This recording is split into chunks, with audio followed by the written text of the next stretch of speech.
Memang benar, setiap kali orang-orang Israel membaca kitab Musa, ada selubung yang menutup hati mereka sampai pada hari ini. Tetapi apabila hati seorang berbalik kepada Tuhan, maka selubung itu diambil daripadanya. Sebab Tuhan adalah roh, dan di mana ada roh Allah, di situ ada kemerdekaan. Dan dengan muka yang tidak terselubung, kita semua mencerminkan kemuliaan Allah. Dan karena kemuliaan itu datang dari Tuhan yang adalah roh, maka kita diubah menjadi serupa dengan gambar-Nya dalam kemuliaan yang semakin besar. Oleh kemurahan Allah, kami telah menerima pelayanan ini. Karena itu, kami tidak tawar hati. Jika Injil yang kami wartakan masih tetap tertutup, maka hanya tertutup untuk mereka yang akan binasa, yaitu orang yang tidak percaya, yang pikirannya telah dibutakan oleh ilah zaman ini, sehingga mereka tidak melihat cahaya Injil tentang kemuliaan Kristus yang tidak lain adalah gambaran Allah sendiri. Sebab yang kami wartakan bukan diri kami sendiri. Yang kami wartakan adalah Yesus Kristus sebagai Tuhan, dan kami sendiri sebagai hamba-Mu karena kehendak Yesus. Sebab Allah yang telah bersabda, dari dalam gelap akan terbit terang. Dialah juga yang membuat terang-Nya bercahaya dalam hati kita, supaya kita beroleh terang dari pengetahuan tentang kemuliaan Allah yang tampak pada wajah Kristus. Demikianlah sabda Tuhan. Kemuliaan Tuhan diam di negeri kita. Kemuliaan Tuhan diam di negeri kita. Aku ingin mendengar apa yang hendak difirmankan Allah. Bukankah Ia hendak berbicara tentang damai kepada umat-Nya dan kepada orang-orang yang dikasihi-Nya? Sungguh keselamatan dari Tuhan dekat pada orang-orang takwa, dan kemuliaan-Nya diam di negeri kita. Kemuliaan Tuhan diam di negeri kita. Kasih dan kesetiaan akan bertemu. Keadilan dan damai sejahtera akan berpelukan. Kesetiaan akan tumbuh dari bumi, dan keadilan akan merunduk dari langit. Kemuliaan Tuhan diam di negeri kita. Tuhan sendiri akan memberikan kesejahteraan, dan negeri kita akan memberikan hasil. Keadilan akan berjalan di hadapannya, dan damai akan menyusul di belakangnya. Kemuliaan Tuhan diam di negeri kita. Haleluya, haleluya, haleluya, haleluya, haleluya, haleluya. Perintah baru kuberikan kepada kalian sabda Tuhan, yaitu supaya kalian saling mengasihi, sebagaimana aku telah mengasihi kalian. Haleluya, haleluya.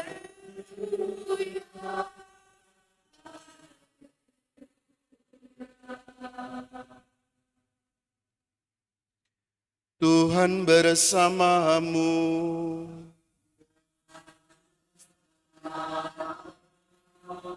Inilah Injil Yesus Kristus menurut Matius.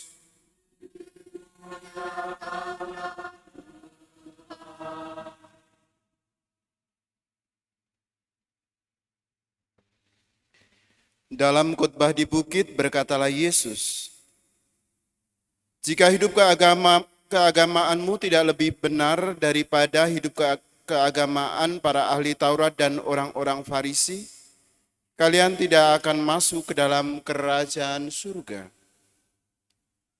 Kalian telah mendengar apa yang disabdakan kepada nenek moyang kita. Jangan membunuh, siapa yang membunuh harus dihukum. Tetapi aku berkata kepadamu, setiap orang yang marah terhadap saudaranya harus dihukum. Barang siapa berkata kepada saudaranya kafir, harus dihadapkan ke mahkamah agama, dan siapa yang berkata jahil, harus diserahkan ke dalam neraka yang menyala-nyala.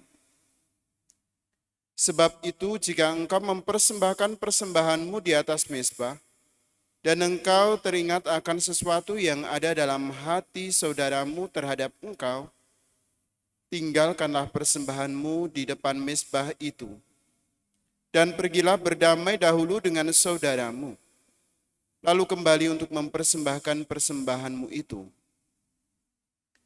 Segeralah berdamai dengan lawanmu selama engkau bersama-sama dia di tengah jalan, supaya lawanmu jangan menyerahkan engkau kepada hakim, dan hakim itu menyerahkan engkau kepada pembantunya, dan engkau dilemparkan ke dalam penjara. Aku berkata kepadamu, sesungguhnya engkau tidak akan keluar dari sana sebelum engkau membayar utangmu sampai lunas. Demikianlah Injil Tuhan.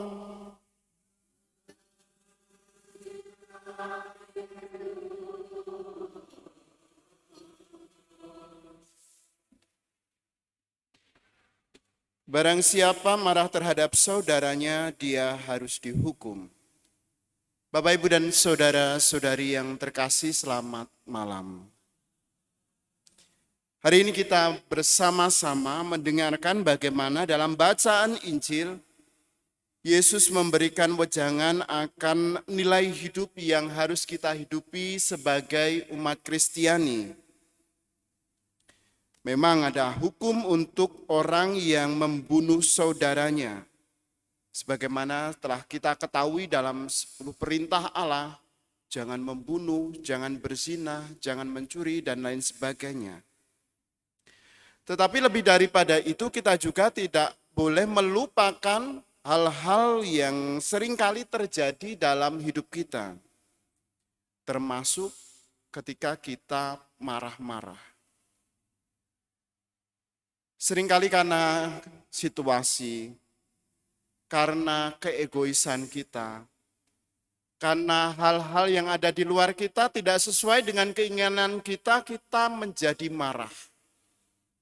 Kita menjadi emosi seolah-olah apa yang ada di luar kita harus sesuai dengan kehendak kita.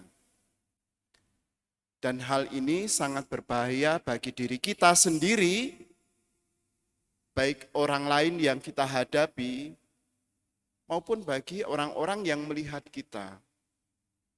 Bahwa memang dengan marah-marah, dengan emosi yang kita keluarkan, dapat membuat orang lain menjadi sakit hati.